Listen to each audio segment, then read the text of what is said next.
Hello friends, welcome to my channel. நம்ம சேனலில் இன்றைக்கி என்ன பார்க்க போகிறோம்னு பார்த்தீங்கன்னா, லட்டு தான். தீபாவளி ஸ்பெஷல் லட்டு தான் செய்ய போகிறோம். இப்போ பாருங்கள், அதுக்கு நான் 350 கிராம்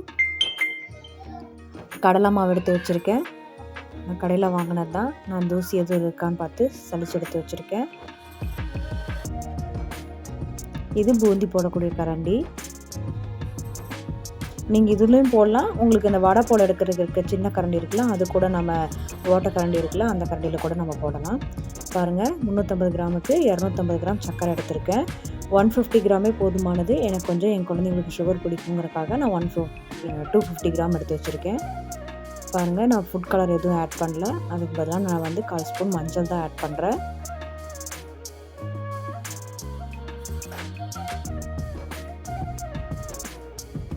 போதுமான அளவு தண்ணி விட்டு நம்ம கரைச்சி எடுத்துக்கலாம்.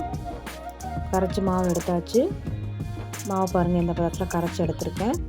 இப்போ ஒரு கடாயில் எண்ணெய் விட்டு, எண்ணெய் நல்லா சூடானதுக்கப்புறம் நம்ம இப்போ பூந்தி போட்டுக்கலாம். எண்ணெய் சூடாகாமல் போட்டிங்கனாலும் பூந்தி உங்களுக்கு வராது. சவக்குன்னு ரப்பர் மாதிரி வரும். நல்லா எண்ணெய் சூடானதுக்கப்புறம் போட்டிங்கன்னா தான் நம்ம போட்டு எடுக்கும்போது கரெக்டாக இருக்கும். ரொம்ப மொறுமொறுனும் போட்டு எடுக்கக்கூடாது.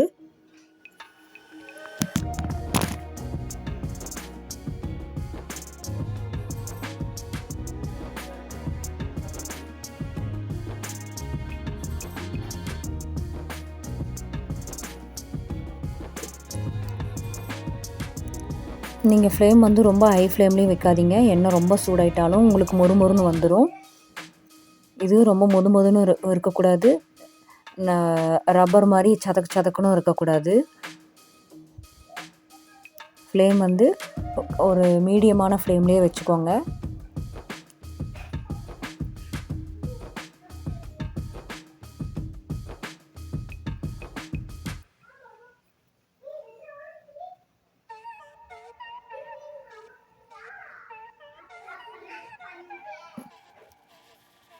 பாருங்கள், இப்படி எல்லா மாவையும் நம்ம இப்போ பூந்தி போட்டு எடுத்து வச்சுக்கலாம்.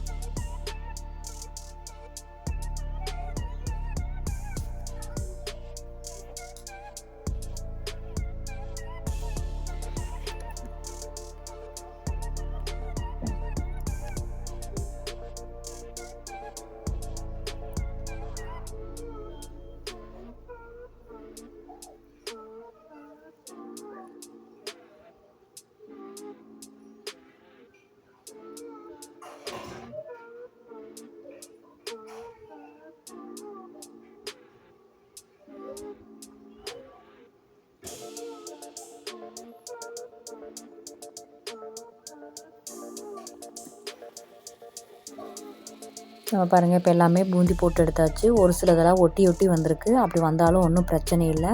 நீங்கள் பூந்தி போட்டு முடித்ததுக்கப்புறம் ஒரு மிக்ஸி ஜாரில் மாற்றி ஒரு 2 பல்ஸ் கொடுத்து எடுத்துக்கோங்க. அது நல்லா சின்ன பூந்தி சைஸுக்கு வந்துடும். பாருங்கள், எனக்கும் கொஞ்சம் ஒட்டி தான் வந்திருக்கு. இப்போ அதை வந்து ஒரு மிக்ஸி ஜாருக்கு மாற்றி ஒரு 2 சுற்றி எடுத்துக்க போகிறேன். 2 சுற்றினதுக்கப்புறம் பூந்தி எப்படி இருக்குன்னு பாருங்கள்.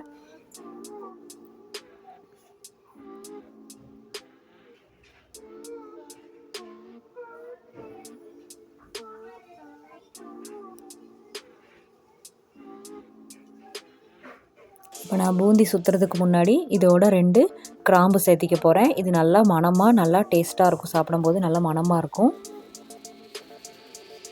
பாருங்கள், நான் நல்லா ஒரு 2 சுற்றி எடுத்து வச்சுட்டேன். பாருங்கள், பூந்தி பாருங்கள், ஒட்டி இருந்ததெல்லாம் இப்போ சின்ன பூந்தி சைஸுக்கு வந்துருச்சு.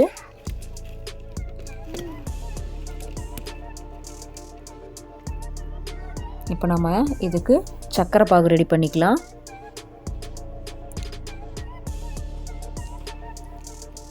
நான் பார்த்தீங்கன்னா 250 கிராம் சர்க்கரை எடுத்திருந்தேன். அதில் 1/2 கப்பு அளவு தண்ணி எடுத்துக்கிறேன். எந்த கப்பில் நீங்கள் வந்து சர்க்கரை அளந்தீங்களோ அதே கப்பில் தான் தண்ணி அளக்கணும். பாருங்கள், சர்க்கரை முழுகிற அளவுக்கு தான் தண்ணி ஆட் பண்ணியிருக்கணும். இது ஒரு கம்பிப்பாக வந்தோடனையும் காய்ச்சி எடுத்துக்கலாம். இப்போது நம்ம முந்திரி திராட்சையை வந்து வறுத்து எடுத்துக்கலாம். இன்னொரு பேனில் நான் நெய் விட்டு முந்திரி திராட்சையை வறுத்து எடுத்துக்கிறேன்.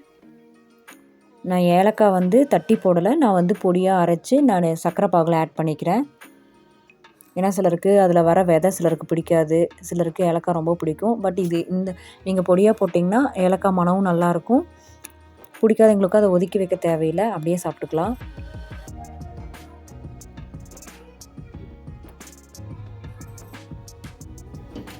பாருங்கள் சக்கரை பாகு ரெடி ஆயிடுச்சு. இப்போ நான் முந்திரி திராட்சை பொரிச்சதை நான் பூந்தியில் ஆட் பண்ணிவிட்டு மீதி இருக்கிற நெய்யை நான் சக்கரை பாகில் ஆட் பண்ணிக்கிறேன்.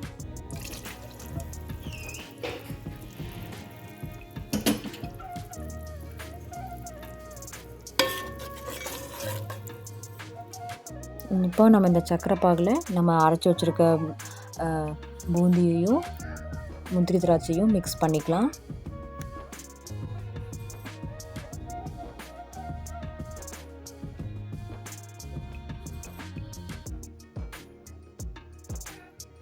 பாருங்கள் எல்லாத்தையும் நல்லா சக்கரை பாவில் ஈவனாக ஸ்ப்ரெட் ஆகிற மாதிரி நல்லா நம்ம கிளறி எடுத்துக்கலாம்.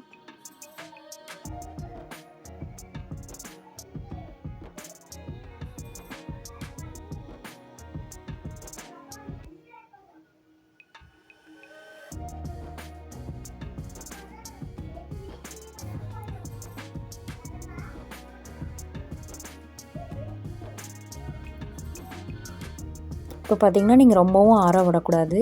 ஒரு மிதமான சூடு, உங்கள் கை வந்து எந்த அளவுக்கு சூடு பொறுக்குமோ அந்த அளவான சூட்லேயே நீங்கள் வந்து இதை உருண்டை பிடிச்சி எடுத்துக்கணும். அப்போ தான் வந்து பால் வந்து நல்லா வரும். இல்லாட்டி ரொம்பவும் நீங்கள் ஆற விட்டு பிடிச்சிங்கன்னா உங்களுக்கு உருண்டை வராது.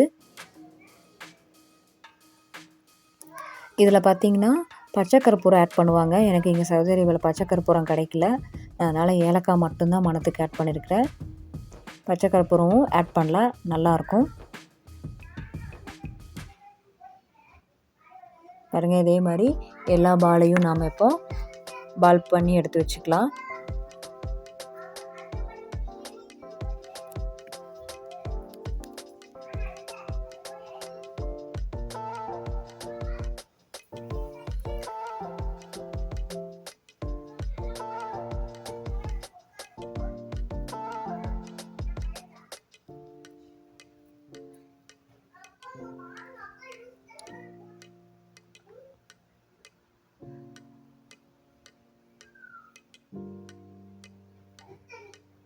இப்போ பாருங்கள் எல்லா லட்டையும் நான் இப்போ உருண்டை பிடிச்சி எடுத்து வச்சுட்டேன்.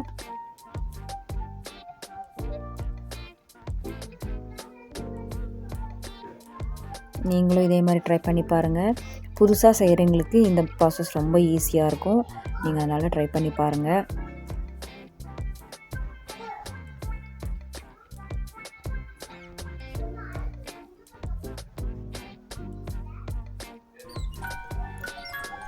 எல்லாருக்கும் advance happy Deepavali. Thanks for வாட்சிங்.